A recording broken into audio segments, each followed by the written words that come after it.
keep going. Much better, much better. Thank you very much, everybody, for coming to join me for another story time with Deadpool. It's a pleasure to see you all here, especially those of you that have made this journey with me all the way through the day. Thank you so much. All right, that's enough talking about you. Back to me. We're going to do a story that is a beloved bedtime favorite and always makes a lot of money. This story is Cinder Pool. A little louder applause would be nice. There it is. Thank you. I know it's late in the day, but come on, people. Once upon a time, All right, we all know the drill. Everybody together on 3. 1, 2, 3. Once upon a time. That was not very good. We're not going to do that again. Upon a time, once, Cinderpool lived in an enchanted mansion with her step professors and her step mutants. The biggest step mutant, Colossus, was always very bossy and giving silly instructions like, make sure you put your name on your leftovers and close the windows when the AC's on, and for the love of Feige, would you stop Donald ducking around the whole mansion? Wear some pants!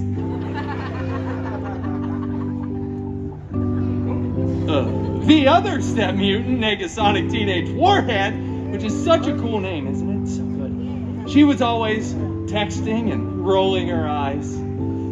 She's so Gen Z. Both of these step mutants were very jealous of Cinderpool because Cinderpool had a much, much larger fan base. One day, an expendable non-unit extra came running in front of the mansion screaming it was going to be King Thanos throwing the biggest battle of Phase 3. The last good phase. Yeah.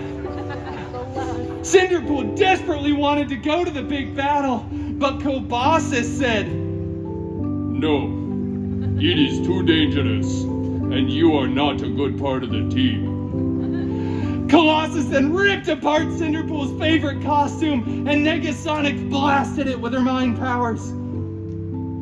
It was so cool, so Gen Z, so on fleek, no cap Sigma.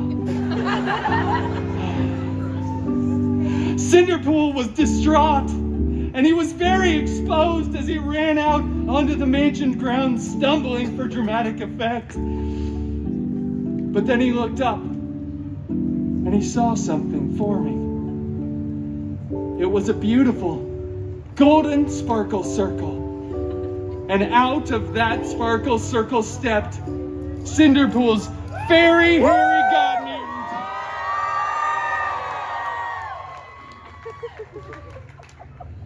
Out of that circle stepped Cinderpool's okay, all right, hi.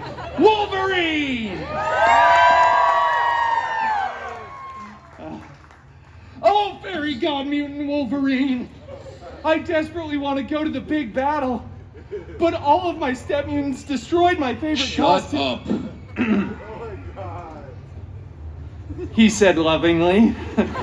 What? No, I'm telling a story, okay? My costume's been destroyed, I can't go to the battle, we have a whole big thing going on. Nobody cares. Get another costume. Stop whining. God. Well, with that sage life advice, Cinderpool ran to the wardrobe department, got a freshly laundered costume, put it on, and headed to the big battle.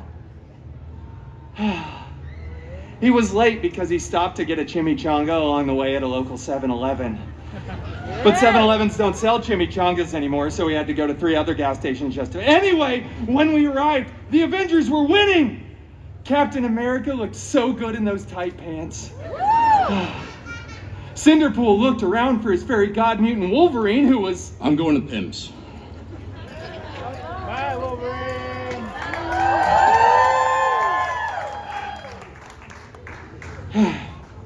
Well, anyway, Cinderpool looked and saw on the stairs of the alien spaceship as they were all running away. A single golden glove. Thank you. Good job. Cinderpool picked that glove up and said, I wonder if this fits, and put it on. After a bunch of buzzing, whirring, and clicking, it was a perfect fit. Tony Stark looked over and started screaming, no! Take that glove off! Okay. And then all the other Avengers started running over. Tony Stark keeps yelling, I don't want to be in this franchise anymore. Let me do it. Stop. Do not snap. So Cinderpool did snap.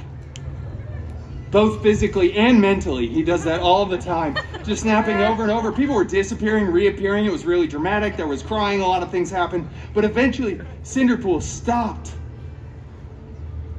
And everybody was back.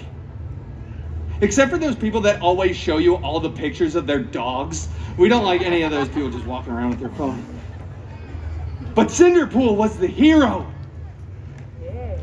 At that point, all the Avengers tackled Cinderpool to the ground, ripped the glove off of him, blah, blah, blah. When the whole film went to theaters later, they replaced Cinderpool's face with Tony Stark's. He gets to be the big hero, and then it goes on to become the most profitable film in the Feige Cinematic Universe, the FCU. We could afford to cut a letter out of that, probably. But the good news is, this inspired Cinderpool to start his own film franchise, which went on to become increasingly popular. And then they invited Cinderpool back to the Avengers Endgame 2, Electric Boogaloo. That is the end game. See what I did there? It's a play on. Thank you so much for joining me today for the very last story of the day. So until I see you all in an hour at my... Uh-oh, did I give something away? Thank you for joining me for Storytime with Deadpool.